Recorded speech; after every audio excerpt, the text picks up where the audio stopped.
শুভ সকাল বন্ধুরা, আমার চ্যানেলে সবাইকে স্বাগত। যে যেখান থেকে আমার ভিডিও দেখছো তোমাদেরকে অসংখ্য ধন্যবাদ আর ভালোবাসা জানাই। তো সকালের কাজ সারা হয়ে গেছে সব কিছু, আর এখন সকাল সকাল আজকে মাছ এসেছিল, সেই মাছ নিলাম। তো চলো মাছগুলো এরপর ধুতে হবে, কিন্তু সবজির জন্যে অনেকবার দেখলাম কোনো সবজিও বাড়িতে নেই, আর ওই যে গাড়িতে করে নিয়ে আসে সেগুলোও আসছে না, কি জানি কি হবে। তো মাছ দেখি, মাছগুলো তো ধুয়ে পরিষ্কার করে রাখি। রুই মাছ নিয়ে নিলাম, এখন 3 দিন নিতে হবে না। এটা 220 টাকা কিলো। আর নিয়েছি চিংড়ি মাছ। দাঁড়া, এই যে আমাদের এত ধৈর্য থাকে না। চিংড়ি মাছটা 450 টাকা কিলো, নিলাম 200 গ্রাম, বেশ ভালো আছে।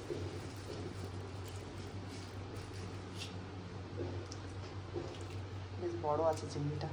আর এখানে মাছের ডিম আছে, মাছের ডিমটা খাওয়া হচ্ছে, মাঝে মাঝে খাওয়া হয়। চলো মাছগুলো ধুয়ে নিই, তারপর ফিরে আসছি তোমাদের কাছে। বন্ধুরা, মাছ ধুয়ে পরিষ্কার করে নিলাম। তো এই যে ভাগ করে রেখে দিলাম। আর চিংড়ি মাছটা ধুলাম না, চিংড়ি মাছটা এইভাবে আমি ফ্রিজে রেখে দিয়েছি, ওটা আজকে করবো না, ওর জন্য রেখে দিলাম, ওটা পরে দেবো, অনেক টাইম লেগে যাবে। তো আজকে আমি এই মাছগুলো করব, আর এগুলো রেখে দিলাম, দেখা যাক কাল করবো না পরশু করব। আর মাছগুলো আজকে রাত্রে দিনের দুটো করে নেব, ভাত রেখে দেবো রাত্রে। আর এই যে মাছের ডিমগুলো ভাজবো, দেখি এগুলো ভাবছি টক দিয়ে করবো। তো চলো মাছগুলো এবার রান্না শুরু করি। মাছগুলো প্রথমে ভেজে নিই, এবার ঢালতে হবে এখানে। আর ওই জল আমাদের যেখানে আমরা রেন্টে থাকি, তো ওনাদেরই জলের বিজনেস আছে, ওখান থেকে আমরা জলগুলো নিই। 35 রুপিস করে নেয়, না 30 না 35, ঠিক আছে গাইস, মনে পড়ছে না, পরে বলে দেবো। মানে একেবারে রেন্টের সাথে, মানে বাড়ি ভাড়া এটা সব একসাথে ধরা হয়, তো ইলেকট্রিক বিল এতটা মনে থাকে। তো চল জলটা মেয়েতে আমাতে এখানে ঢেলে, এরপর জল ভরা শুরু হবে। তেল গরম হয়ে গেছে, পুড়ে যাচ্ছে। চল মাছগুলো ভেজে নিতে।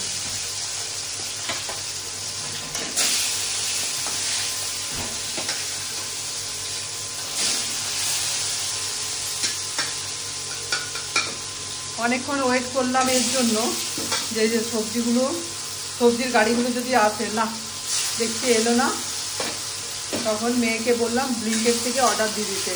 একটু দামটা ব্লিঙ্কেটে আরও বেশি, এমনিতেই সবজির দাম অনেক বেশি, কিন্তু ব্লিঙ্কেট থেকে অনলাইন থেকে যখনই আনা হয় আরও দাম বেশি।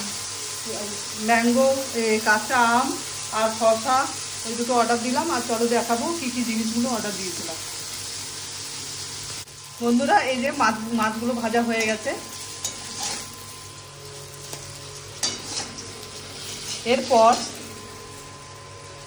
এরপর এই যে মাছের ডিমটা ভাজবো।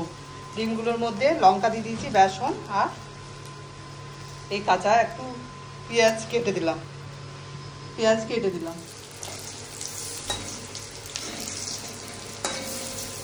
কম কম করে ভাজছি, ভাজাটা হয় ভালো করে। ফ্রাই প্যানে ভাজলে পুরো সবটাই দেওয়া যেত। বন্ধুরা, ব্লিঙ্কেট থেকে এই যে আনালাম চানাচুর, ফিনাইল পেস্ট, আর এইদিকে কলাটা বেশ ভালো দেয়, কলা, আর এই দেখুন শসা, তবে দেশি শসা আছে, শসা আর ম্যাঙ্গো।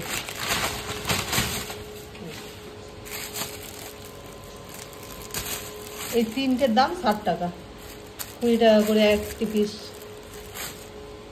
আর দই আনিয়েছি। তো চলো ব্রেকফাস্ট বানাবো। ব্রেকফাস্টে আজকে শসা কলা দিয়ে ছাতু খাবো। নিয়ে নিচ্ছি সামান্য পরিমাণে চিনি। চলো এই স্পুনটা দিয়ে, আর জল একটু করে জল নিয়ে নিচ্ছি, তারপরে হাতে করে মেখে তারপরে খাবো। মাছের ডিম ভাজা হয়ে গেছে, এরপর ব্রেকফাস্ট করে নিই, আর তারপরে আসছি রান্নার দিকে।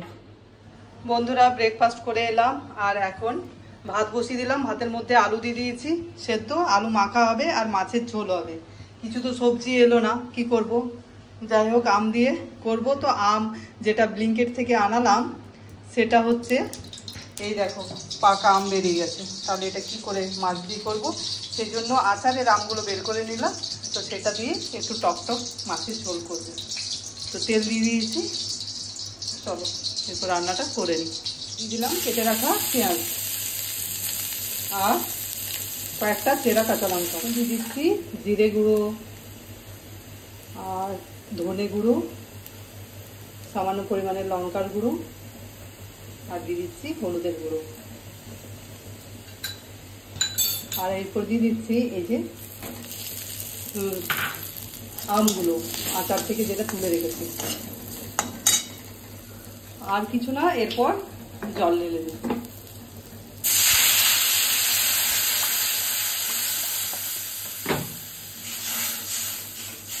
স্বাদ পরিমাণে নুন। চলো ঝোল ফুটে উঠলে তারপর দিয়ে দেবো মাছগুলো। ঝোল ফুটে উঠেছে, দিয়ে দিচ্ছি মাছগুলো। এখন গরমের দিন তো বেশি মশলা ব্যবহার করছি না, এইরকম পাতলা ঝোল খেতেই বেশি ভালো লাগে। তারপরে একটু যদি টক টক ঝোলটা হয় তাহলে খুব ভালো লাগে। সেই জন্য এই যে আমের আচার দিয়ে রুই মাছের ঝোল। মাছের ঝোল রেডি হয়ে গেছে, পাতলা পাতলা মাছের ঝোল। তো চলো নামিয়ে দিই।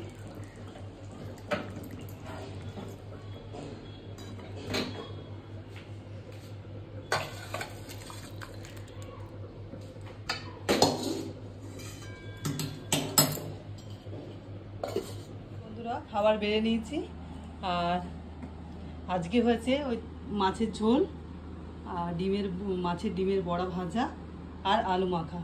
তো চলো আমরা লাঞ্চ করে নিই আর ফিরে আসছি তোমাদের কাছে বিকেলে। বন্ধুরা আমাদের খাওয়া দাওয়া কমপ্লিট হয়ে গেছে, লাঞ্চ কমপ্লিট করে, আর এখন বাজে 3:10। তো এখন রেডি হচ্ছি। ফেসবুকে কিছু ফটো নেই, যে ফেসবুকে যে আপলোড করব কিছু ফটো নেই, তো সেই জন্য ভাবলাম কয়েকটা এখন রোদ্রের সময় বেশ ভালো ফটোটা ওঠে, তো চলো তুলে নিই, এই জন্য রেডি হচ্ছি।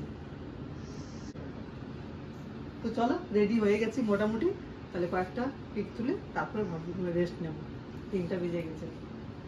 শুভ সন্ধ্যা বন্ধুরা। তো এখন আমি চা বানাতে এসেছি কিচেনে। তো চলো লিকার চা খাবো, আমি মেয়ে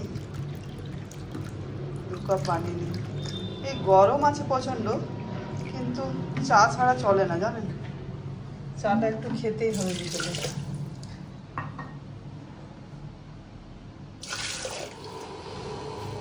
আজকে রাত্রের খাবার বানাতে হবে না, রাত্রের খাবার মাছ ভাজা আর আলু সেদ্ধ করা আছে, সেটা একটু মেখে নেব, আর জল দিয়ে ভাত। চলো আদা দিই। চলো তাহলে বন্ধুরা চা খাই।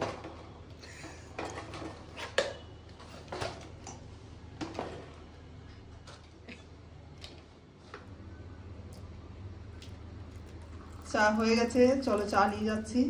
এরপর চা খেয়ে পরে আবার কিছু ফোনের কাজ আছে, সেগুলো করব তাহলে। আর রাত্রে তো খাবার বললাম বানানোই আছে। আমি আমার তাহলে ব্লগটা এখানেই বন্ধুরা শেষ করছি। আমার ব্লগটা তোমাদের যদি ভালো লেগে থাকে তাহলে প্লিজ একটা লাইক, কমেন্ট আর সাবস্ক্রাইব করতে ভুলো না। সকলকে তাহলে এখনই বলে দিচ্ছি গুড নাইট।